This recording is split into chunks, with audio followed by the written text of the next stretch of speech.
La première partie de ce webinaire est consacrée donc à l'autodétermination, le pouvoir d'agir des personnes. Et le député des Côtes-d'Armor qui est avec nous, Éric Botrel, on va lui demander quel regard il porte sur cette volonté des personnes de s'autodéterminer, d'être acteurs, actrices de leur vie. Elle me paraît légitime. D'abord parce que ça correspond à une aspiration très forte dans notre société aujourd'hui, celle qui revendique finalement le libre arbitre plus que une forme de déterminisme. Et ça vaut pour l'ensemble de la population, qui soit exprimée ici par les uns et par les autres dans les mots qui sont les vôtres. Ici l'autonomie, là la liberté de choisir. Finalement, ça rejoint des standards d'une société dans sa modernité, dans sa complexité, dans ses différences.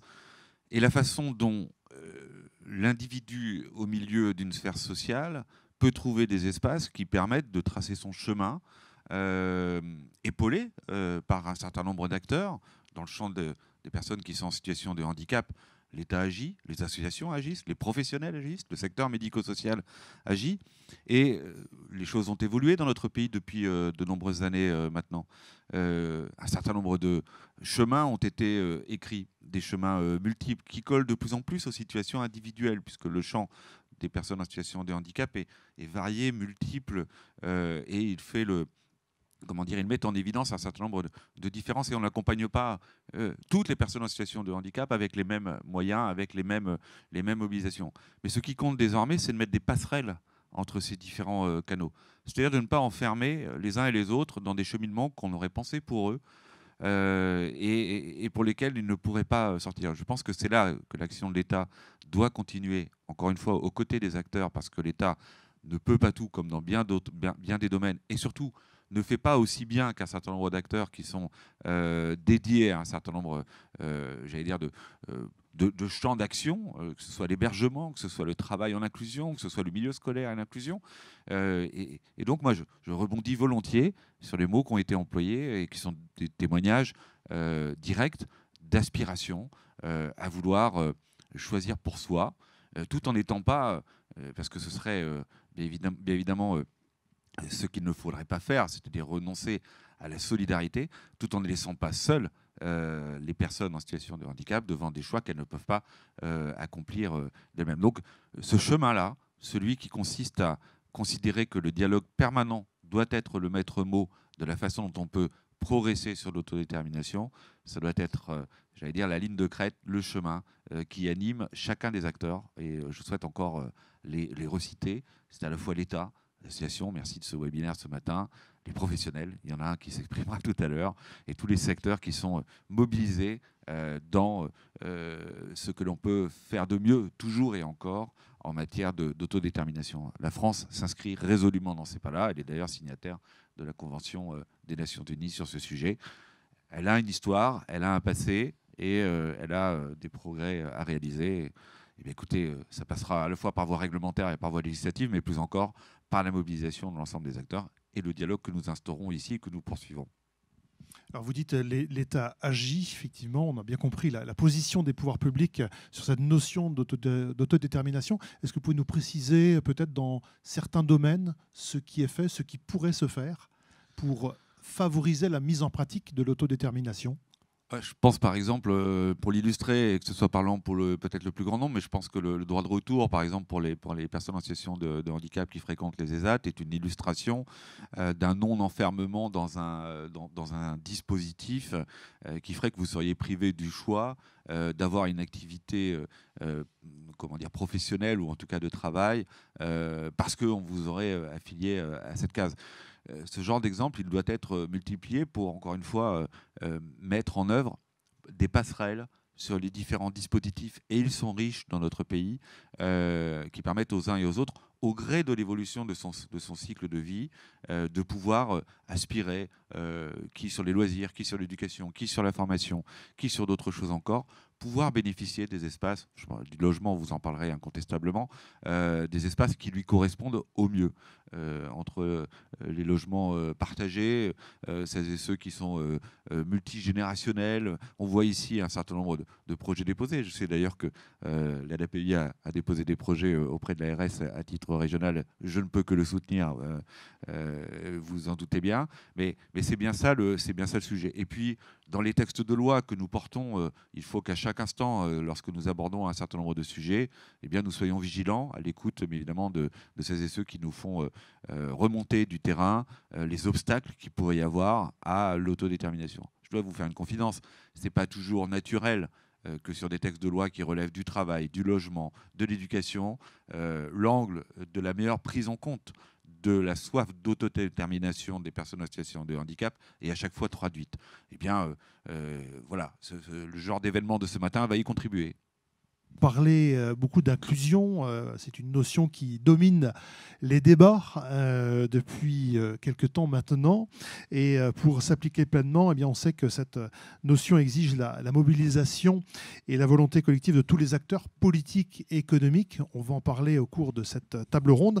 Alors, que peuvent faire les pouvoirs publics pour faire évoluer les regards et faire en sorte que la société devienne plus bienveillante, plus accueillante, plus inclusive pour les personnes en situation de handicap?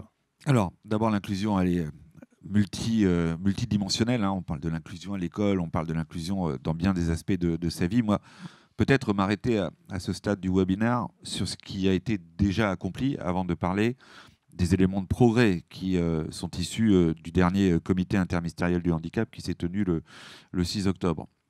Quelques chiffres. L'école est désormais plus inclusive. On compte 430 000 enfants en situation de handicap scolarisés en milieu ordinaire. C'est 30% de plus qu'en 2017. L'emploi est plus accessible aussi. Le taux de chômage des personnes touchées par un handicap a baissé de 5 points depuis 2017. Et le nombre d'apprentis en situation de handicap a été pratiquement multiplié par 3.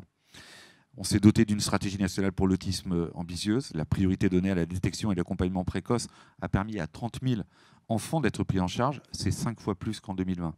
Donc, des éléments de progrès, jamais suffisants, mais en tout cas, ils sont là.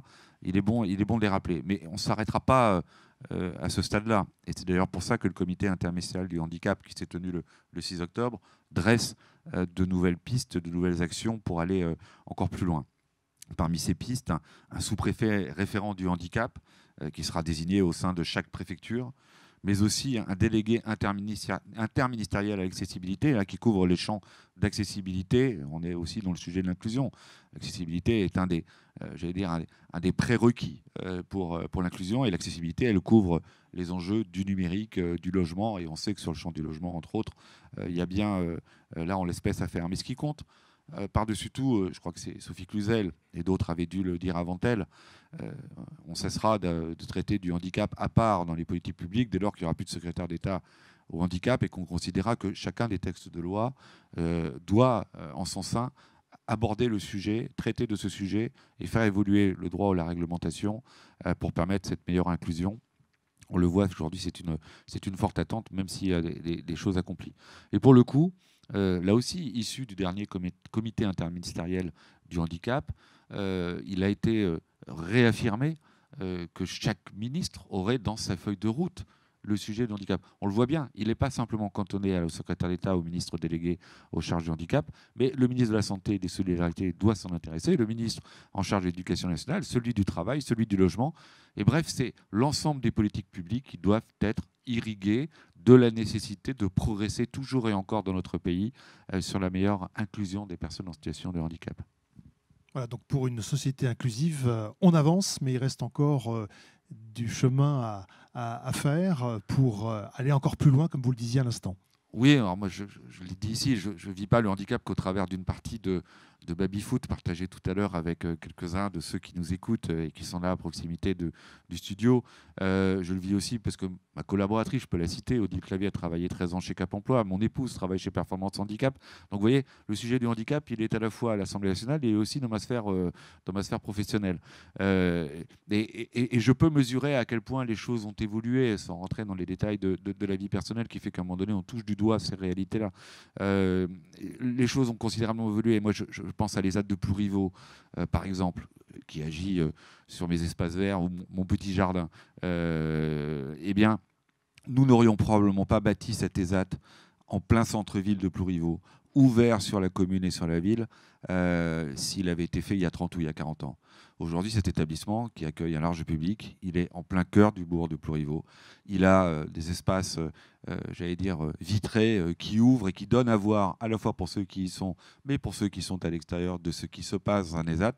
Vous voyez, le sujet de l'inclusion, c'est aussi un sujet de regard parfois, et incontestablement, le regard de la société a considérablement changé. Soyons vigilants à faire en sorte qu'il continue de progresser et qu'il respecte ce qui avait été évoqué dans la première table ronde, c'est-à-dire cette forme d'autodétermination, c'est-à-dire une forme d'équité, d'égalité, le mot parfait n'existe pas, mais qui fasse en sorte que celles et ceux qui les accompagnent travaillent un peu plus à leur inutilité, de sorte que les personnes en situation de handicap puissent s'émanciper, s'accomplir au travers des projets qu'elles ont librement choisis.